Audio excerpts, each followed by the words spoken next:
You usually notice the disturbance only after it has already taken hold. A conversation ends. Someone does not respond as expected. A plan changes without warning.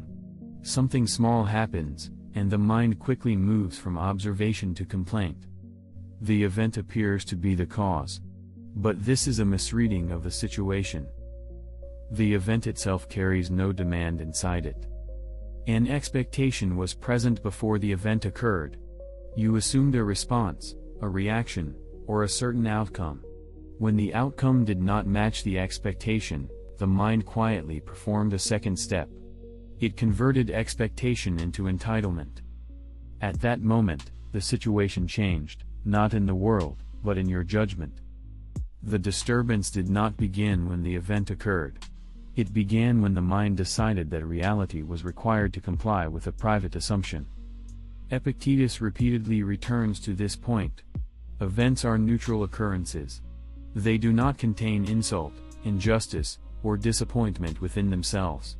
Those elements appear only after the mind assigns them. The judgment arrives quickly and usually unnoticed. The thought appears, "This should not have happened." Once that statement is accepted, resistance follows naturally.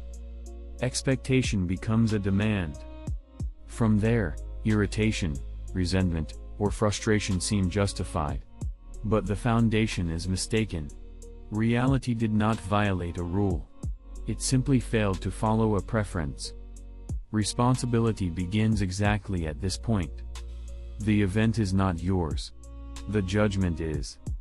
Hold this distinction.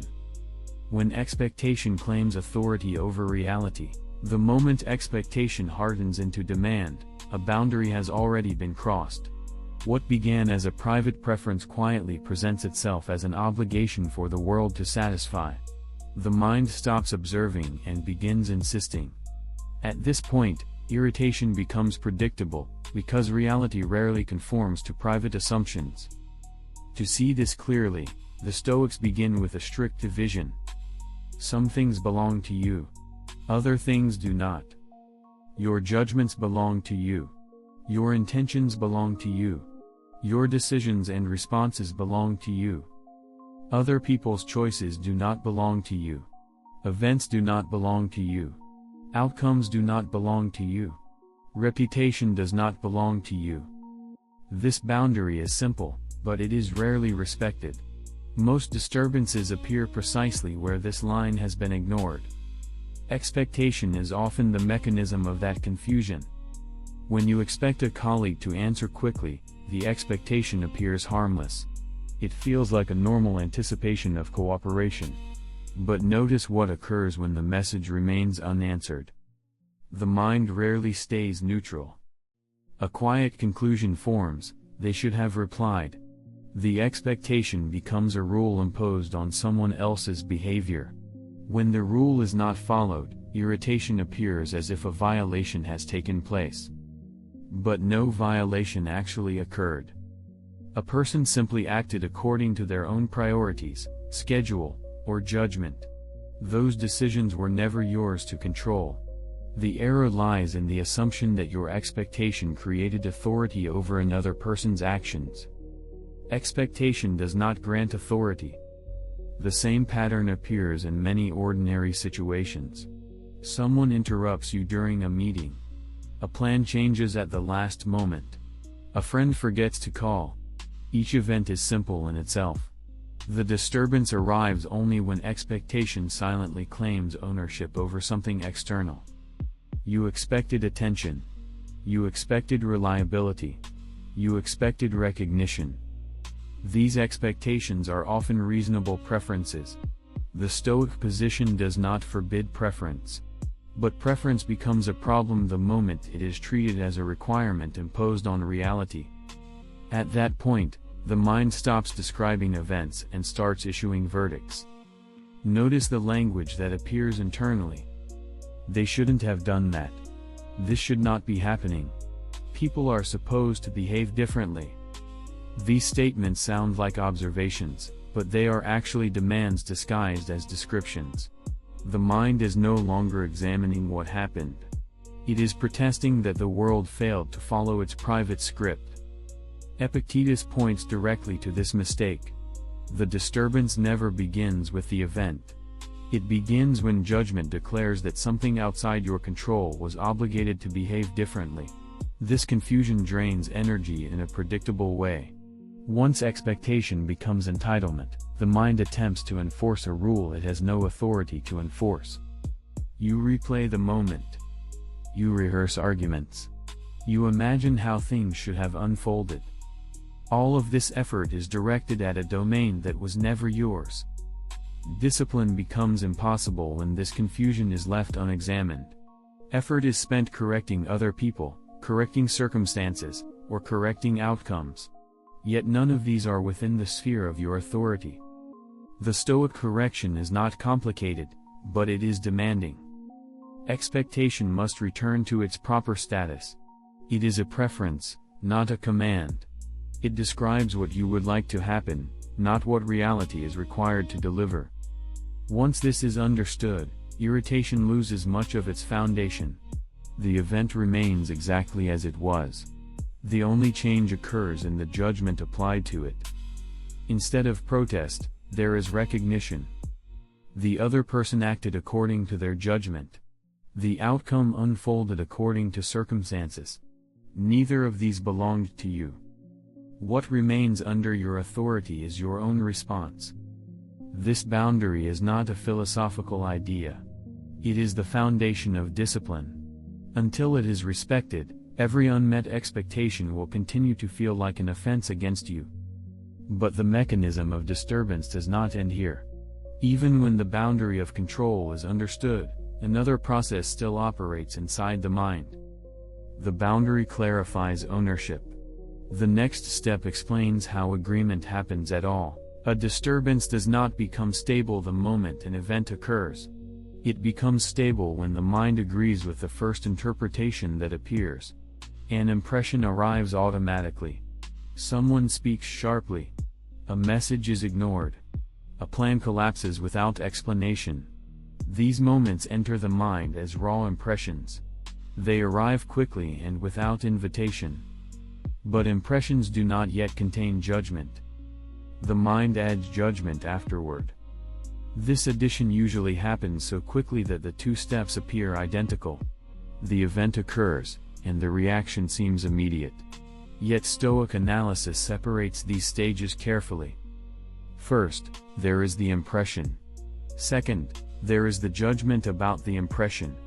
Third, there is assent, the moment the mind agrees with that judgment. Disturbance begins at the third step. Consider a simple moment. You finish speaking in a meeting, and the room remains silent. An impression appears instantly. They did not respond. That observation is neutral. It describes what occurred. The mind rarely stops there. Another thought quickly forms. They did not respond because what I said was weak. Or perhaps, they ignored the point intentionally. The moment this interpretation appears, it invites agreement. If the mind accepts the interpretation without examination, assent has occurred. The interpretation becomes a verdict. From that verdict, discomfort begins to grow. Notice that the discomfort did not originate in the silence itself. The silence was only an event. The disturbance followed the judgment attached to it. The same mechanism appears in smaller situations. A message goes unanswered for several hours. The impression is simple, there is no reply yet. But the mind rarely leaves the observation untouched. A second thought appears, they are ignoring me. Or perhaps, they do not respect my time. If that judgment receives agreement, irritation begins to form. In both cases, the event itself remains unchanged. The disturbance depends entirely on whether the mind consents to the interpretation offered by the first impression. Epictetus treats this moment of consent as the central point of freedom. The mind cannot prevent impressions from appearing. External events will continue to produce them. But agreement with those impressions is not automatic. Assent is optional. This option often goes unnoticed because the interval between impression and assent is small. The mind tends to accept the first explanation it produces. When that explanation is accepted immediately, it feels like a direct reaction to the event. But the reaction was not forced. It was permitted. Expectation often accelerates this process. When you already believe something should occur, the mind becomes quicker to interpret deviations as violations. The impression arrives already surrounded by a conclusion. The colleague should have responded. The plan should have remained unchanged. The conversation should have gone differently. Because the expectation already exists, the interpretation arrives with more confidence. The mind does not pause to question it. Assent becomes immediate. This is why expectation turning into demand produces such reliable disturbance. The mind has already decided what reality was supposed to deliver. When events differ from that assumption, the first interpretation appears to confirm injustice or disrespect. But the Stoic discipline begins by slowing this moment. Between the impression and the verdict, there is a brief interval. The mind can examine the interpretation before accepting it. The question is simple: is this judgment necessary, or merely convenient? Most interpretations collapse under this scrutiny. Silence in a meeting may simply mean people are thinking. A delayed message may reflect distraction, not disrespect. A changed plan may reflect circumstances you cannot see. When the mind refuses immediate assent, the disturbance fails to develop. The impression remains an observation rather than becoming a verdict. Understanding this mechanism is important, but it does not automatically change behavior. The mind has practiced immediate assent for years. It accepts impressions quickly because it has been trained to do so. Insight alone does not create discipline. Most people misunderstand discipline because they associate it with force. They imagine discipline as the act of suppressing reactions or enduring discomfort through sheer will. But this is not what the Stoics meant by discipline at all. Force tries to overpower the mind. Training teaches the mind where to look. When an impression arrives, criticism, delay, interruption, the untrained mind immediately accepts the interpretation attached to it. The process happens automatically because it has been repeated for years. Reaction becomes habit. Discipline, in the Stoic sense, is the process of retraining that habit. The goal is not emotional numbness. The goal is precision of judgment. Consider how any skill is developed. A musician does not wait for a concert to learn how to play correctly. Practice occurs in quiet repetition long before performance. The same principle applies to the mind. The pause between impression and assent must be practiced repeatedly in ordinary moments. Without this training, the mind attempts to correct itself only after disturbance has already taken control. At that stage, resistance becomes difficult. The interpretation has already been accepted, and the reaction has begun to unfold. Training moves the correction earlier. Instead of reacting first and reflecting later, the disciplined mind learns to recognize impressions as they appear. The arrival of an interpretation becomes a signal to examine rather than immediately agree. This is not accomplished through pressure. Pressure attempts to silence reaction. Training examines it. When irritation appears, discipline does not demand that irritation disappear. Instead, it asks a simple question: what judgment produced this reaction? Often the answer becomes visible quickly. A person assumed something should have happened. A result was expected. An outcome was treated as guaranteed. In other words, expectation quietly became a demand. Once the judgment becomes visible, its weakness is easier to see. The expectation did not create authority over the event. It simply created a preference.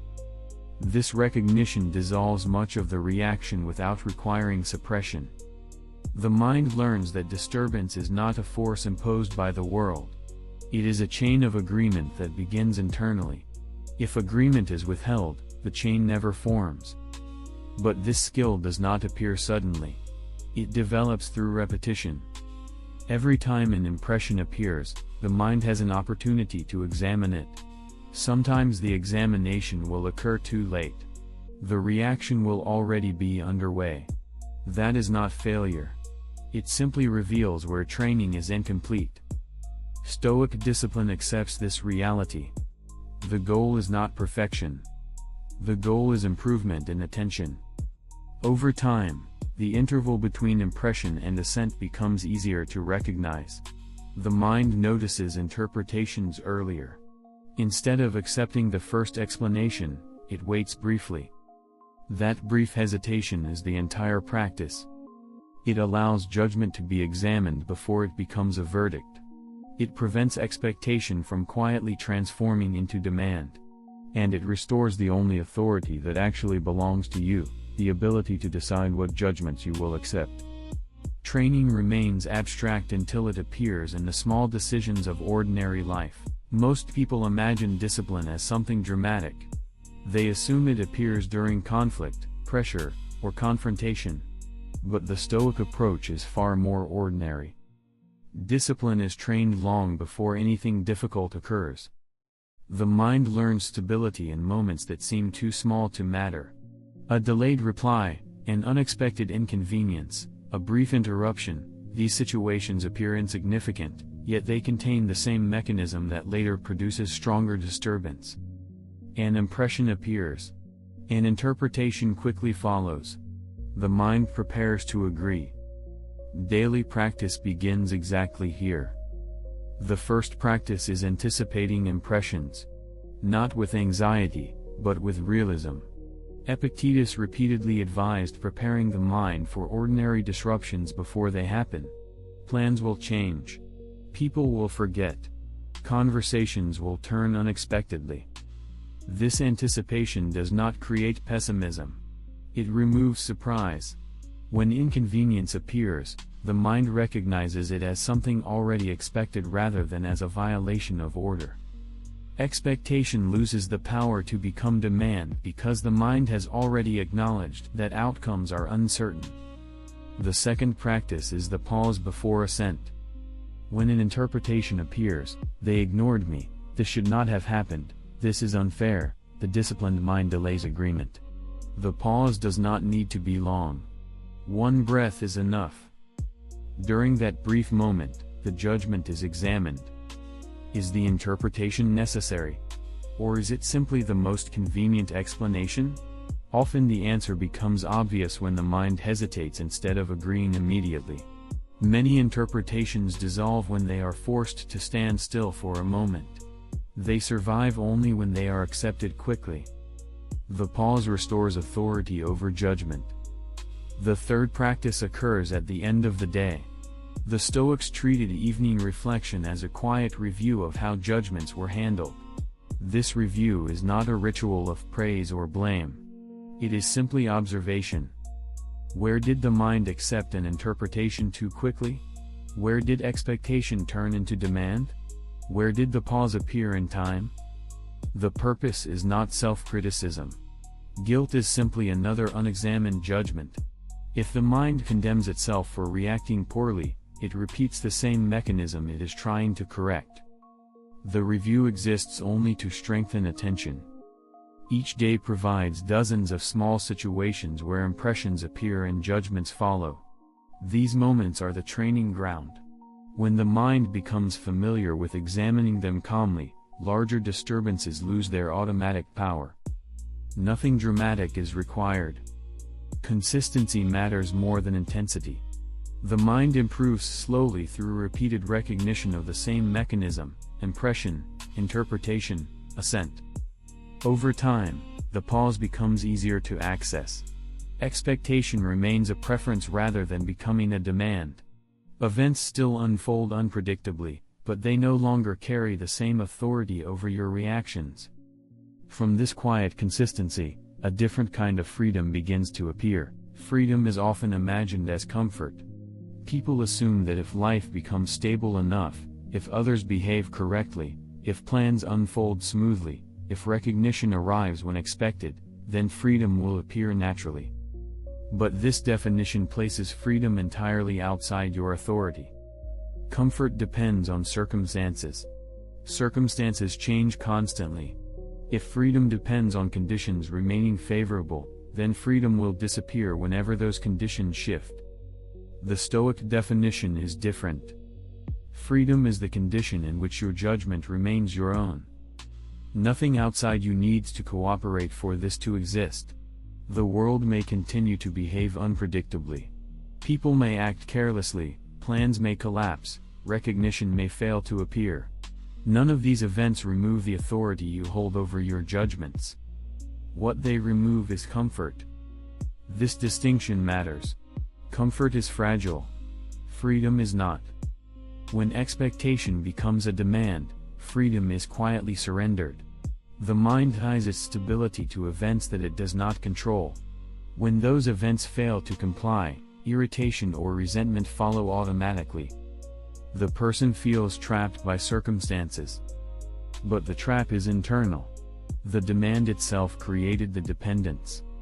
When expectation returns to its proper place, as a preference rather than a command, this dependence weakens. Events still occur exactly as before. People still behave according to their own judgments. Outcomes still remain uncertain. The difference is that your stability is no longer attached to them. If someone fails to respond as expected, the fact remains simple: they did not respond. Your mind may prefer a different outcome, but preference does not require disturbance. If a plan changes suddenly, the event is acknowledged without protest that reality violated an obligation. Circumstances shifted. The judgment applied to them remains yours. Freedom appears precisely at this point. It is not a feeling of satisfaction. It is the recognition that your judgments do not need to mirror events. You can examine impressions before agreeing with them. You can decline interpretations that convert preference into entitlement. Nothing outside you needs to be corrected for this to begin. This does not make life easier. Inconvenience continues to exist. Disagreement continues to occur. Uncertainty remains part of daily experience. Freedom does not remove difficulty. What it removes is the automatic belief that difficulty represents a violation against you. The world is no longer required to satisfy private expectations in order for your mind to remain stable. Authority returns to its proper location: your judgments, your assent, your response. This authority does not appear once and remain permanently secure. It requires maintenance. Each new impression invites the same decision again, whether to accept the interpretation offered by the mind or examine it first. Freedom is sustained through this repeated attention. The world remains unpredictable. The mind remains capable of misjudgment. But the place where disturbance begins is now visible.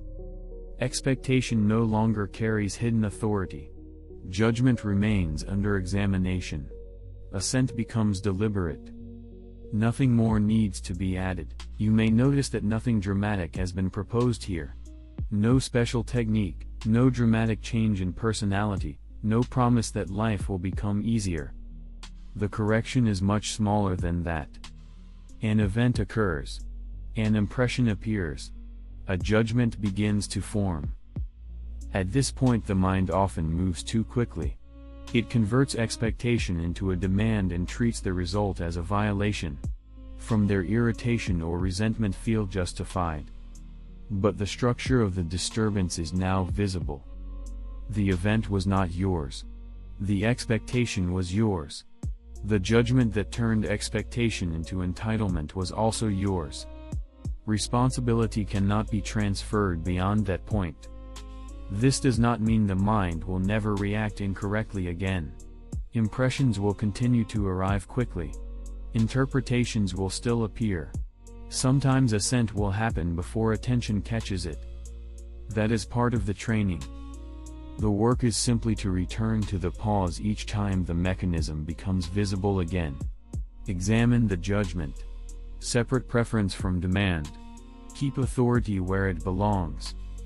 The world will continue to act according to its own conditions. Your judgments remain yours. Practice this today in something small.